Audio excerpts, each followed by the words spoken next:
Okay, let's see कि आने वाला वीक मार्केट के लिए कैसा हो सकता है, कौन सा इंपॉर्टेंट लेवल्स हो जाएगा बैंक निफ्टी और निफ्टी में जहां पे हमें ट्रेड मिल सकता है, कौन सा जगह हमारे लिए बहुत ज्यादा ऑब्जर्वेशन वाला होना चाहिए, सब कुछ हम ये वीडियो में डिस्कस करेंगे और देखेंगे कैसे हम ट्रेड करेंगे 27 मई को, मंडे को भी बैंक निफ्टी और निफ्टी में। तो hey everyone, welcome back to my YouTube channel the Bengal trader. I hope you guys are doing absolutely fantastic. Okay, let's start with bank Nifty because I assume bank Nifty हम सबका favourite है और हम ब्रॉडर टाइम फ्रेम से शुरू करते हैं। पहले 1 वीक का वीकली टाइम फ्रेम से हम अगर देखते हैं तो जो रिवर्सल वाला जो हमारा प्लान था लोअर रेंज के आसपास से, वो बिल्कुल सही हो चुका है। अब ये अपर रेंज तक जाने की कोशिश कर रहा है बैंक निफ्टी, ठीक है। अच्छा, लास्ट वीक अच्छा खासा ट्रेंडिंग गया, उसके अगले वाला वीक भी ठीक ठाक ट्रेंडिंग गया। अब ये कंटिन्यूएशन भी हो सकता है या पॉज ले सकता है, ये हमें पता नहीं रहेगा अनलेस एंड अनटिल मंडे का सेशन कैसा रहेगा वो हमें जब तक पता ना लगे तब तक हम बोल नहीं पाएंगे कि क्या ये कंटिन्यूएशन पे जाएगा या फिर ये पॉज लेगा, ठीक है।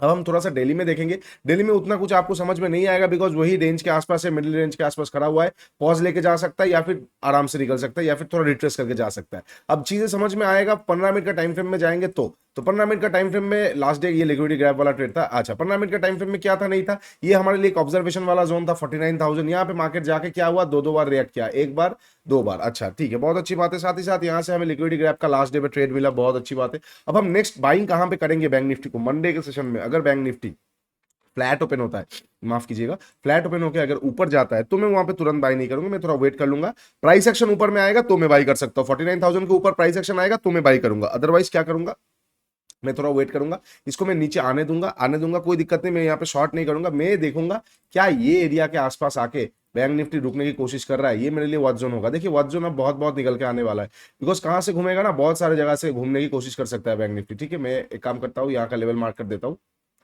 48,670, ठीक है।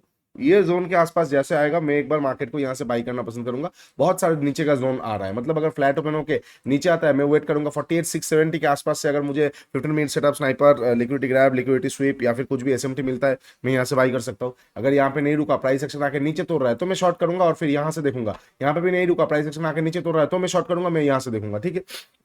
इस तरह का बहुत सारा चीजें आ रहा है। साथ ही साथ अगर हम 1 आवर का टाइम फ्रेम में जाएंगे तो जो गोल्डन जोन निकल के आएगा एकदम बॉटम से लेके अगर हम टॉप तक मार्क करते हैं तो गोल्डन जोन आता है ये एरिया के आसपास। तो अगर कैसा हो सकता है ना मार्केट, अगर मार्केट यहाँ पे नहीं रुका, यहाँ पे नहीं रुका, मतलब मैं यहाँ पे बाई करूंगा, उसके बाद अगर ट्रेलिंग एसएल हिट हो जाता है तो मैं शॉर्ट करके ये वाला को नहीं देखूंगा, मैं यहाँ पे देख लूंगा, ये वाला में थोड़ा बहुत हल्का करके मैं यहाँ तक का टारगेट रखूंगा और यहाँ से मेजर बाइंग के बारे में देखूंगा, ठीक है। तो इस तरह से हमें प्लान सजा के चलना पड़ेगा इनकेस अगर मार्केट फ्लैट ओपन होकर नीचे आता है मंडे को। अच्छा, इनकेस अगर मार्केट फ्लैट ओपन होकर ऊपर जाता है तो मैंने क्या बताया, 49,000 के ऊपर प्राइस एक्शन पे ही मैं बाई करूंगा। अच्छा, गैप अप और गैप डाउन पे मैं कैसे ट्रेड करने वाला हूँ, इनकेस अगर मार्केट गैप डाउन ओपन होता है 670 के आसपास गैप डाउन ओपन होगा, मैं यहाँ से आंख बंद करके बाई कर लूंगा गैप डाउन पे। अच्छा खासा एक फर्स्ट हाफ हमें अपसाइड देखने को मिल सकता है, उसके बाद डाउन साइड आ सकता है। बस सेटअप एक्टिवेट होना चाहिए, कौन सा, प्रॉफिट बुकिंग सेटअप या फिर 15 मिनट सेटअप या फिर कुछ भी सेटअप एक्टिवेट होना चाहिए, ठीक है।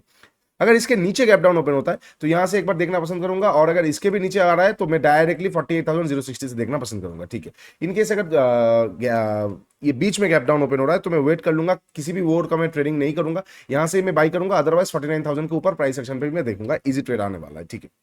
इनकेस अगर गैप अप ओपन होता है तो मजा थोड़ा किरकिरा हो जाएगा। अगर गैप अप ओपन हो जाएगा, यहाँ पे एक बार हडल मिल सकता है 49,250, उसके बाद हडल मिल सकता है 49,500, उसके बाद हडल मिल सकता है ऑल टाइम हाई का।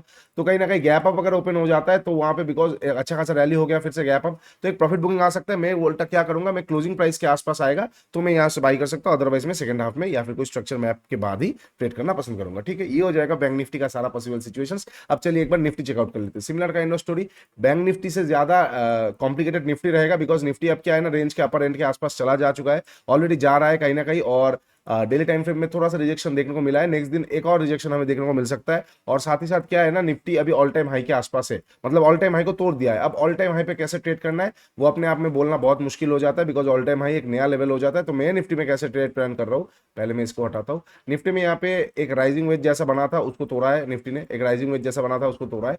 अब अगर निफ्टी फ्लैट ओपन होकर नीचे आता है, क्योंकि यहाँ पे अपसाइड में निफ्टी में कोई ब्रेकआउट स्ट्रक्चर नहीं हुआ है, तो मैं ये एरिया से बाइंग नहीं करूंगा, मैं उल्टा देखूंगा निफ्टी को कौन सा एरिया से बाइंग करने के बारे में। ये एरिया लगभग 22,820 के आसपास आएगा, यहाँ पे मुझे अगर कोई भी बुलिश पैटर्न दिखता है तो मैं बाई कर सकता हूँ, अदरवाइज मैं वेट करूंगा सेकंड हाफ में। मैं आपको यही सलाह दूंगा, निफ्टी ज्यादा कंफ्यूजिंग है as compare to bank Nifty, तो निफ्टी से ज्यादा बैंक निफ्टी इंटरेस्टिंग रहेगा, बैंक निफ्टी में फोकस कीजिए। क्योंकि अगर आप ठीक से देखेंगे ना, आप अगर वीकली चार्ट निफ्टी का देखते हो तो आपको ये पता लग जाएगा निफ्टी अभी रेंज में है, अब अपसाइड का रेंज की तरफ जा रहा है। अब कहाँ पे कैसे रिएक्ट करेगा वो बोलना मुश्किल होता है बिकॉज अपसाइड का रेंज के पे आसपास आके एक हफ्ता रुक के फिर वो निकल सकता है, ठीक है।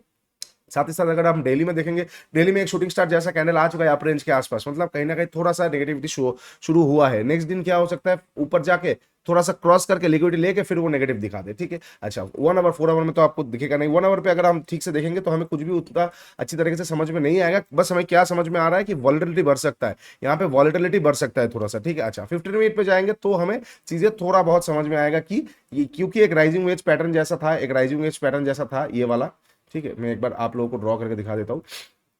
एक राइजिंग वेज जैसा पैटर्न था, अब निफ्टी क्या हो सकता है ना, थोड़ा सा नीचे आ सकता है। तो अगर फ्लैट ओपन होकर नीचे आता है, मैं यहाँ पे अगर मार के चलते अगर बहुत निफ्टी में ट्रेड करना ही है तो 22,920 के नीचे निकलते मैं एक बार शॉर्ट कर सकता हूँ। कहां तक का टारगेट के लिए, 22,800, 100 पॉइंट का टारगेट के लिए, यहां से मैं बाइंग के बारे में देख सकता हूँ। अच्छा फ्लैट ओपन होकर अगर नीचे ना आके ऊपर जाता है तो वही सिंपल चीज होगा, 23,000 के ऊपर प्राइस एक्शन चाहिए मुझे, 23,000 के ऊपर अगर प्राइस एक्शन आएगा तो मैं बाई कर सकता हूं, तो मार्केट और 200-250 पॉइंट खींच देगा, ऑल टाइम हाई है, कोई हडल नहीं है, ठीक है। अच्छा ये फ्लैट ऊपर और नीचे का हो गया। गैप अप की अगर हम बात करते हैं, गैप अप 23,000 के ऊपर होगा चलेगा, प्राइस एक्शन पे ही मैं बाई करूंगा, बहुत बड़ा गैप अप प्रॉफिट बुकिंग। अच्छा गैप डाउन अगर 22,800 के आसपास होगा, मैं एक बार बाई कर सकता हूं। इतना अच्छा रैली के बाद गैप डाउन अगर ओपन होता है तो एक प्रॉफिट बुकिंग, मतलब एक अपसाइड फिर से हमें रैली देखने को मिल सकता है थोड़ा सा फर्स्ट हाफ में। और इनकेस अगर इससे भी नीचे 200-250-300 पॉइंट गैप डाउन ओपन होता है तो मैं सेटअप एक्टिवेट होने पे ही ट्रेड करूंगा। अच्छा मिडिल में अगर ओपन हो जाएगा तो मैं वेट करूंगा, सेकंड हाफ में कोई अच्छा खासा स्ट्रक्चर मुझे दिखेगा तो ही मैं ट्रेड कर सकता हूं, ठीक है। ये हो जाएगा सारा पॉसिबल सिचुएशंस बैंक निफ्टी और निफ्टी के लिए जहां पे मैं ट्रेड कर सकता हूं मंडे को 27 मई को, और नेक्स्ट वीक कैसे मैं प्लान कर रहा हूं। इसके बाहर का कुछ आएगा तो मैं ट्रेड नहीं करूंगा, डोंट वरी। ये वीक थोड़ा सा और देख लीजिए, 4 जून नेक्स्ट वीक का आ जाएगा, उसके बाद से हमें अच्छा खासा, और ज्यादा ट्रेडिंग सेशन है नहीं, 1 2 3 4 5 और अपना 6 ट्रेडिंग सेशन, अगर हम 6-7 ट्रेडिंग सेशन अगर हम अपना कैपिटल को बचा लेते हैं तो उसके बाद आराम से मतलब एक डायरेक्शनल ट्रेड पे जा पाएंगे। तो आराम से ट्रेड कीजिए, हड़बड़ी मत कीजिएगा। चलिए वीडियो को यहाँ पे खत्म करेंगे। वीडियो अच्छा लगा है तो डू लाइक शेयर सब्सक्राइब। नीचे इंस्टाग्राम और टेलीग्राम का लिंक दिया हुआ है, जाके एक बार जरूर चेकआउट कीजिए। मेंटरशिप प्रोग्राम का भी लिंक दिया हुआ है, जाके एक बार जरूर चेकआउट कीजिए, आप लोगों को बहुत अच्छा लगेगा, बहुत पॉकेट फ्रेंडली प्राइस में। आज के लिए इतना ही, टेक केयर, बाय बाय। कल मिलेंगे लाइव ट्रेडिंग सेशन में, तब तक के लिए ट्रेड स्मार्टली।